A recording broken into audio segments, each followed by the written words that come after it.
Bismillahirrahmanirrahim.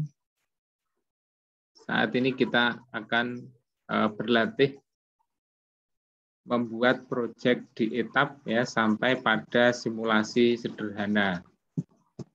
Pertama kita buka etapnya dulu ya. Di sini kita menggunakan etap 12.6. Anda jika ingin menggunakan versi yang lebih baru itu akan lebih baik ya karena biasanya fiturnya lebih lengkap.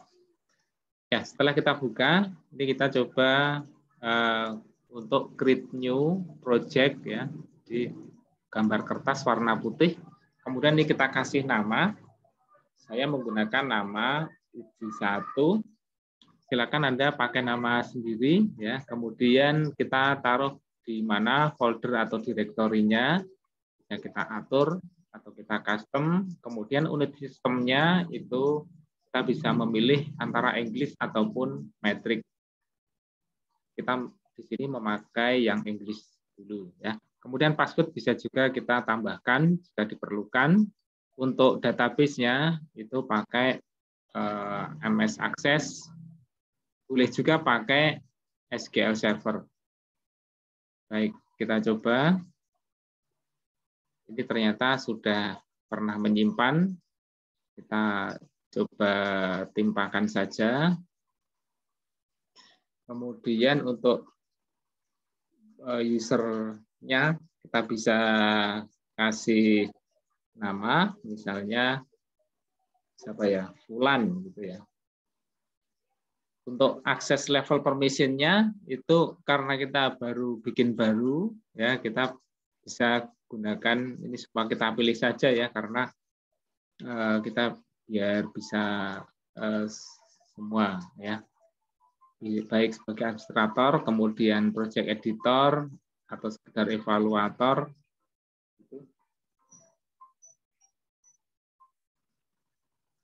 Oke.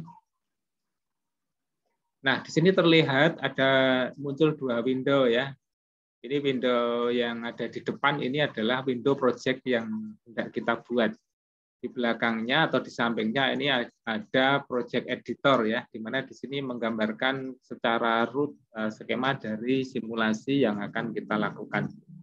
Kemudian untuk antarmuka yang lain ya, bisa kita amati di sini yang bagian atas ini adalah menu utama, ya, bisa dilihat di sini menu utama. Kemudian ada beberapa speed bar atau control bar ya, semacam shortcut untuk menuju ke menu-menu yang sering digunakan, nanti bisa kita gunakan ya. Terus yang di sebelah kiri ini untuk kontrol simulasinya. Yang sebelah kanan ini adalah library. Ya, library itu adalah sekumpulan data peralatan yang bisa kita gunakan untuk membuat project. Ya, di sini kita amati ini ada beberapa bagian ya, dikelompokkan jadi 2 atau 3 ya, jadi 2.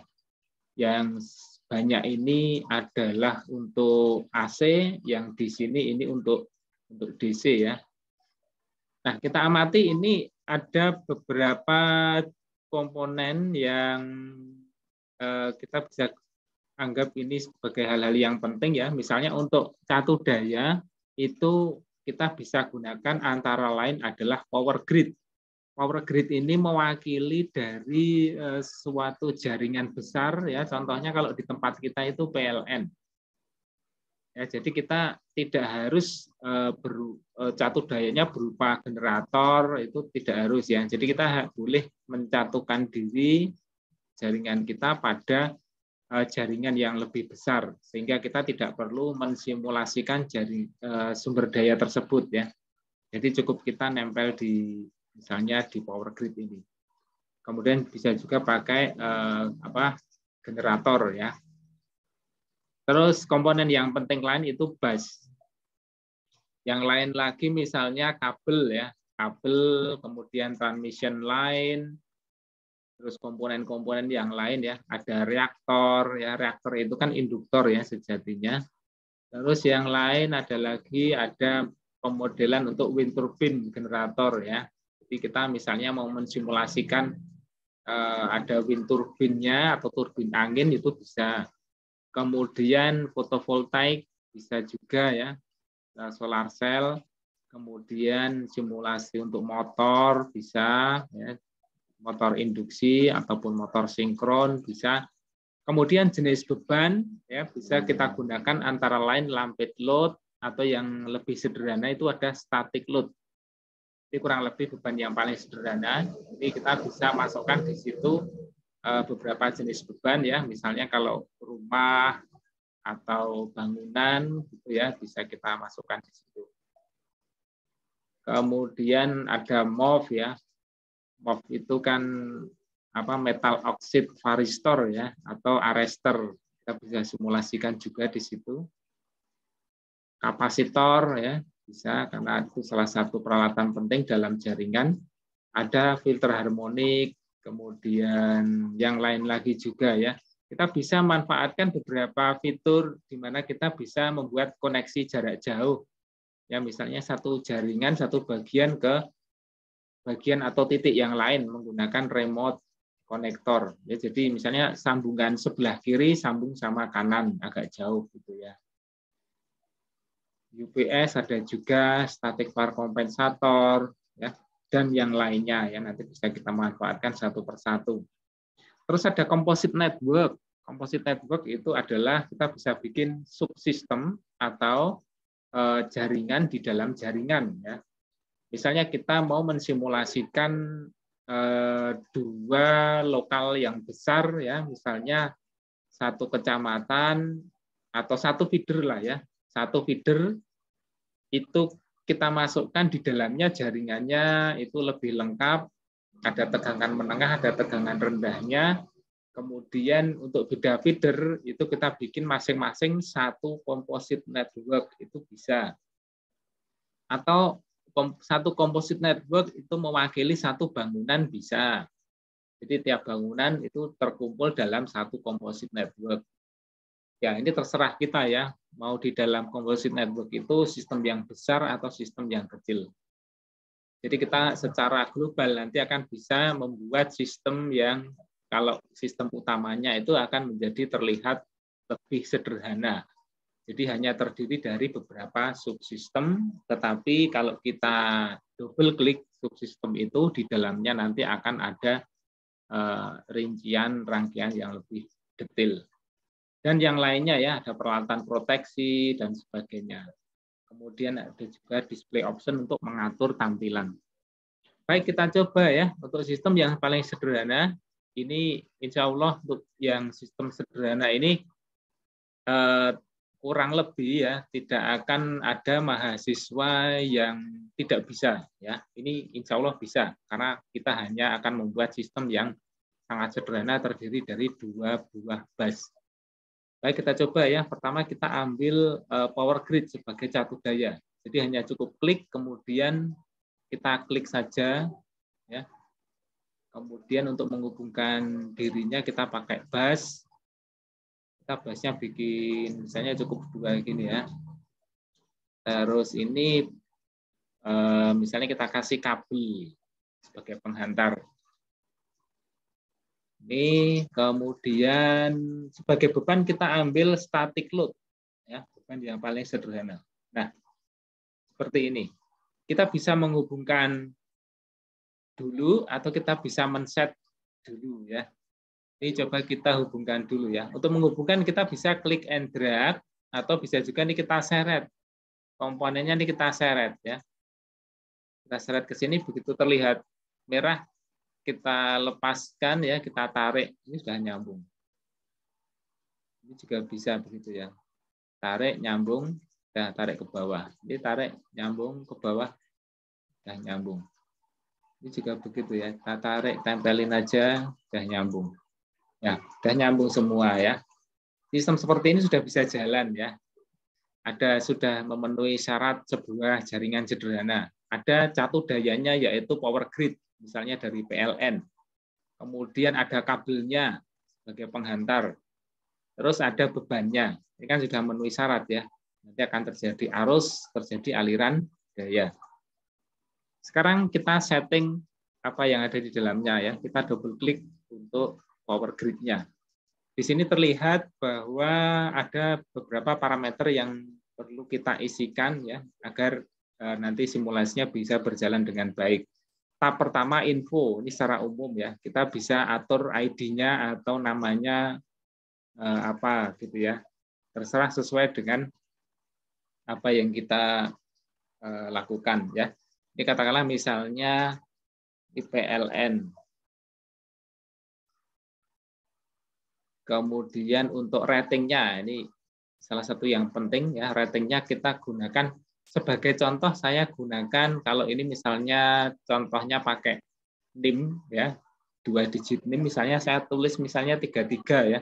Contohnya 2 digit terakhir NIM misalnya 33 ya. Ini hanya contoh untuk rating ya. Yang pokok kan ini. Kemudian short circuit. Ini juga diperlukan terutama nanti kalau kita hendak mensimulasikan short circuit. Ini untuk short circuit ini ada megawatt ampere short circuit-nya. Ini adalah kapasitas daya atau rating daya untuk kondisi short circuit. Kita masukkan saja di sini 33 MVA short circuit. Kita coba dulu ya. Ini mungkin agak terlalu kecil, tapi kita coba dulu. Nah, yang pokok adalah itu. Walaupun nanti kalau untuk simulasi selain load flow, itu kita bisa gunakan yang lain ya. Seperti misalnya untuk tab harmonik, tab reliability atau keandalan, kemudian untuk harga energi, dan sebagainya. Yang pokok yang rating ini ya terutama. Kemudian bisa kita pilih balance atau unbalance. Kalau unbalance nanti perlu kita atur untuk ketiga fasenya. Baik, ini kita pilih. Oh, maaf, yang info kita cek dulu ya. Ini sistemnya 3 fase ya. Terus, oke. Nah, di sini terlihat untuk etap itu akan terjadi otomatis. Maaf, ini saya besarkan dulu ya. Kita bisa gunakan zoom ini, tombol zoom, atau kalau layar Anda itu layar sentuh, Anda bisa gunakan apa namanya itu? Ya pakai 2 jari itu ya. Ping ya untuk zoom. Nah, bisa dicubit istilahnya ya. Nah, ini seperti ini sudah terlihat lebih besar. Nah, nanti secara otomatis ya, ini tadi kapasitas daya hubung singkatnya 33 MVA short circuit. Kemudian busnya tadi maaf untuk power grid itu tadi rating tegangannya adalah 33 kV. Nah, yang terhubung nanti secara otomatis ratingnya juga akan mengikuti. Di sini terlihat bus yang terhubung itu juga mengikuti 33 kV. Kalau Anda amati di sini juga rating dari bus kedua juga sama ya 33. Kita tinggal isikan yang belum saja. Jadi misalnya kabelnya ratingnya ya kita double klik. Kabel ini ratingnya juga mengikuti ya karena secara koneksi tadi terhubung dengan sistem 33 kV. Ini sudah langsung 33 kV. Sehingga kalau kita lihat di sini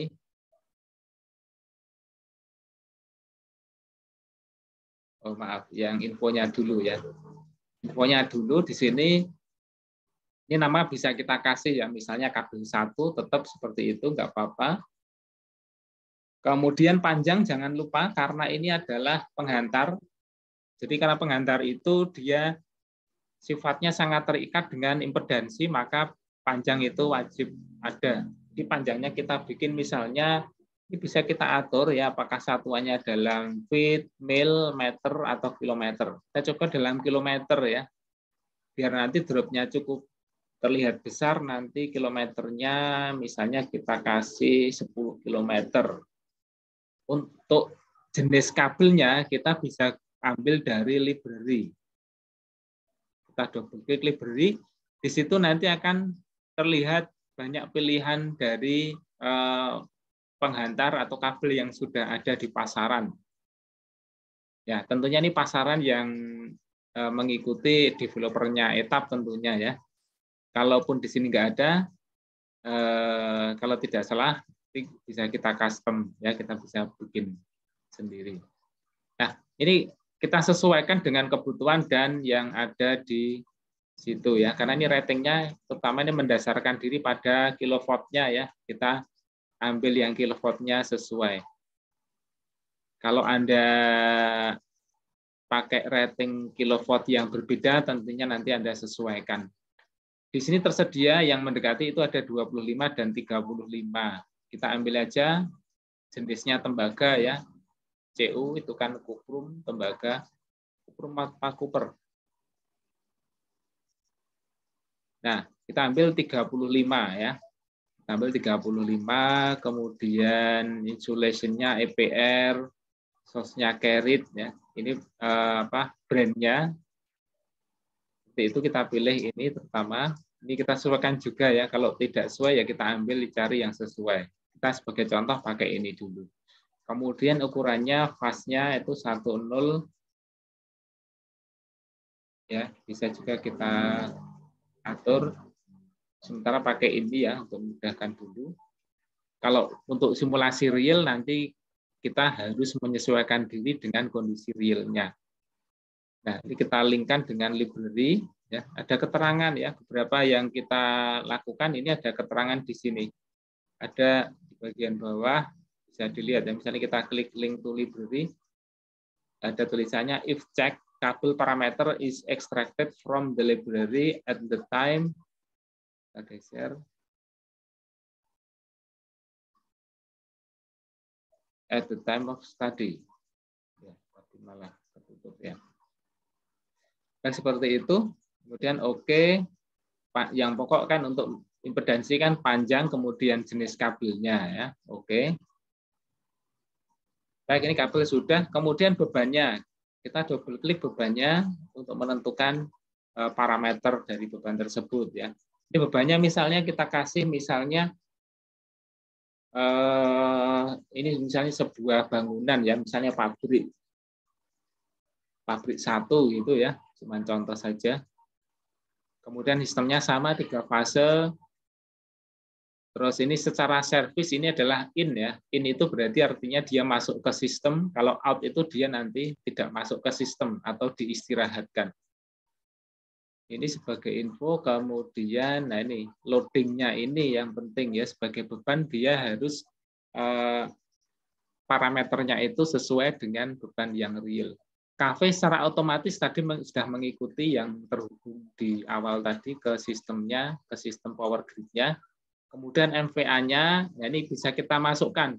Yang kita ketahui apanya ya di antara beberapa parameter ini. Apakah dalam MVA-nya, megawatt-nya, MVAR-nya, apakah persen dari faktor daya atau power factor ya, PF power factor dalam persen, atau ampere-nya ya. Kalau data yang tersedia itu hanya 2 atau salah satu, maka nanti bisa kita masukkan. Sebagai contoh, sebagai masukan kita pakai misalnya MVA dan power factor ya, misalnya MVA-nya katakanlah ini misalnya 5 MVA saja, kemudian power faktornya default-nya kan 100 ya. Kita atur ini misalnya 80% atau 0,85. Ketika kita klik di tempat lain nanti secara otomatis yang lain akan terisi sendiri mengikuti ukuran yang kita masukkan, power factor 80% ya. Ampernya juga otomatis tertulis 87,48. Baik, yang pokok itu, kemudian groundingnya juga bisa kita atur ya, jenisnya apakah seperti ini ya, Y tertanahkan atau delta atau Y menggantung seperti ini ya. Atau kalau mau perhitungan parameternya ini yang tadi ya, itu kita bisa gunakan kalkulator. Ya, di dalamnya ada perhitungan. Kita mau mengunci yang mana gitu ya. Kan untuk beban itu kan bisa tergantung dari jenis bebannya itu. Misalnya kita ikat megawatt-nya yang kita tentukan atau MVA-nya yang kita tentukan atau yang kita tentukan itu power faktornya, itu terserah kita ya. Setelah itu ya sebenarnya ada beberapa parameter lain ya, misalnya kabel atau VD ya, voltage drop. Tapi ini kan terikat dengan maaf, ini bukan kabel ya. Ini di static load. Static load ini dia kabel di dalamnya apa ya? Ini pembebanan tadi. Baik, saya kira untuk yang ini kan tidak pokok. Yang pokok sebagai beban itu dia di loadingnya ya. Loadingnya setelah kita masukkan, oke. Nah, kita coba dulu ya. Kita uji. Ini rangkaian yang sangat sederhana, hanya terdiri dari 3 komponen dan 2 bus.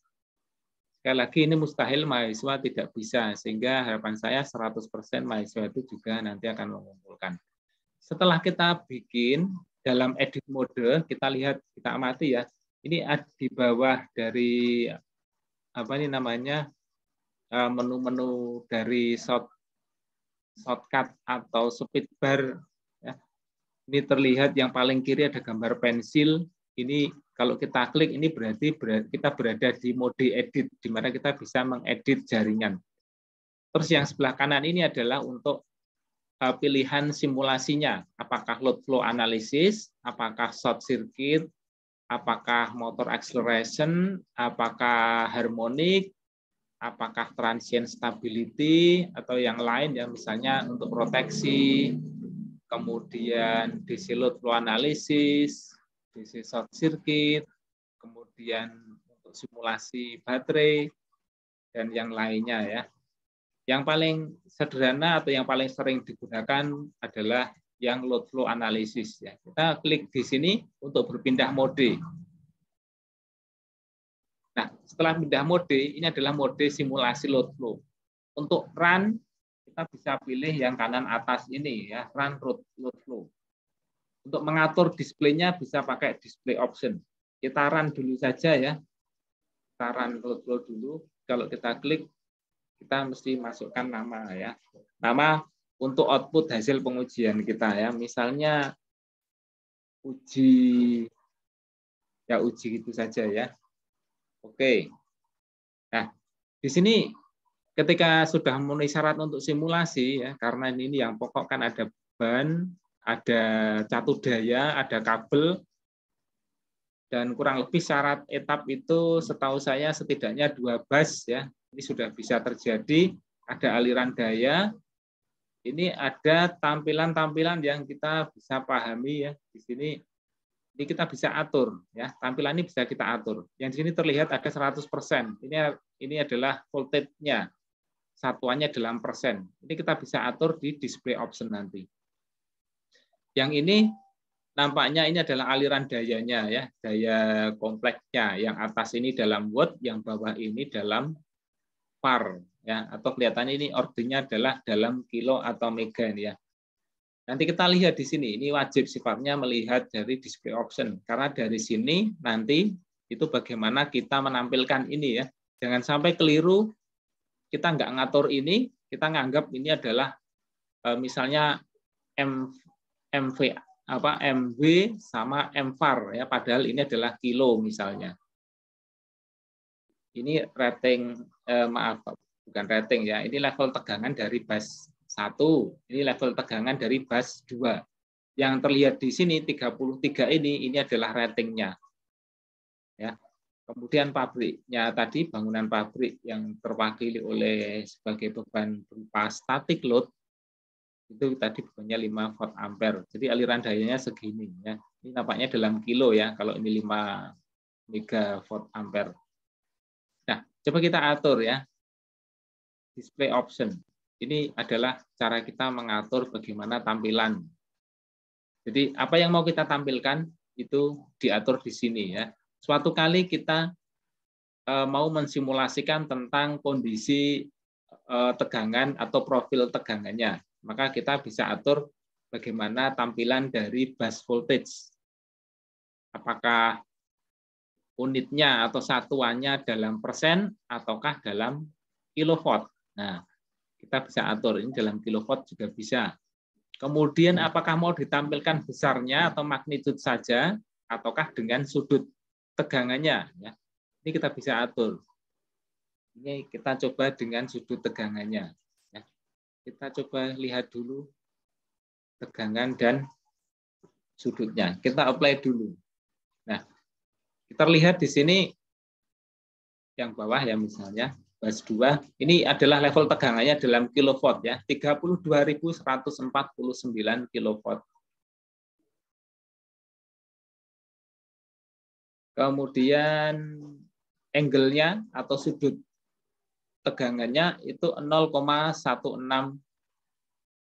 Oh, ini nggak bisa digeser kalau ini masih aktif ya. 0,16 derajat. Jadi sudah ada pergeseran sudut fase 0,16 derajat. Anda mungkin sudah paham ya pergeseran sudut fase dari arus dan tegangan gitu ya. Itu kan salah satu sebabnya antara lain adalah karena adanya beban reaktif ya. Itu akan bisa membuat fase atau gelombang dari arus dan tegangan itu tergeser ya. Jadi nanti itu yang akan menyebabkan faktor daya ya. Ketika tergeser sekian derajat, maka perbedaan sudut antara tegangan dan arus itulah adalah sudut daya. Nah, kalau nilai kosinus sudut daya tersebut itu adalah faktor dayanya. Baik, ini untuk tegangan. Untuk tampilan dayanya kita juga bisa atur. Yang tadi terlihat ini adalah nilai KW plus kvar. Ya, pakai J, operator bilangan kompleksnya atau bilangan imajinernya. Ini bisa kita atur juga. Ya, selain ini masih ada banyak pilihan yang lain. Contohnya misalnya apakah kita mau atur dalam tampilan kVA atau ampernya saja, karena kita misalnya mau mensimulasikan dan fokus kita adalah untuk menampilkan arus. Untuk kita ambil contoh ini kVA tambah dengan faktor daya ya. Jadi nanti faktor daya di setiap percabangan nanti akan terlihat ya. Sifat faktor daya itu kan dia juga dinamis ya. Di setiap tempat itu bisa jadi kan komposisi antara daya aktif dan reaktifnya kan berbeda-beda ya, tergantung dari beban yang menyerapnya. Sehingga power factor atau PF itu juga nanti akan bisa berbeda-beda. Nah, kita juga bisa pilih yang lain juga, termasuk misalnya untuk drop tegangan ya. Drop tegangan itu bisa kita munculkan. Sehingga kalau kita mengambil topik project misalnya untuk pengaturan tegangan, ya maka kita bisa menampilkan tegangan tersebut. Dan yang lainnya ya saya kira mudah, termasuk juga ini di sini ada branch losses. Apa itu branch losses? Branch losses itu adalah losses itu rugi-rugi, branch itu percabangan. Ini adalah rugi-rugi yang bisa kita lihat atau kita simulasikan dari jaringan tersebut. Sehingga kita tidak perlu menghitung secara manual, nanti secara otomatis kita bisa munculkan. Ya, dan juga alat ukur juga bisa kita munculkan. So unit itu kalau kita hendak memunculkan ini satuannya apa? Ini mungkin kalau untuk data yang sedikit itu nanti akan sangat membantu kita ya. Kita coba ya apply. Nah, sudah terlihat satuannya. Kita oke ya. Nah, ini adalah tampilan dari yang kita inginkan tadi ya. Kita bisa sedikit atur beberapa item yang terlihat ya. Untuk kita geser ke tempat yang kita sesuaikan karena mungkin beberapa ukuran variabel itu tempatnya tumpuk-tumpuk dengan variabel yang lain. Baik, ini sudah terlihat ya, kita bisa simulasi. Nanti untuk tugas Anda cukup meng-screenshot ini, nanti sudah terlihat secara spesifik ya, masing-masing NIM mahasiswa. Terima kasih. Assalamualaikum warahmatullahi wabarakatuh.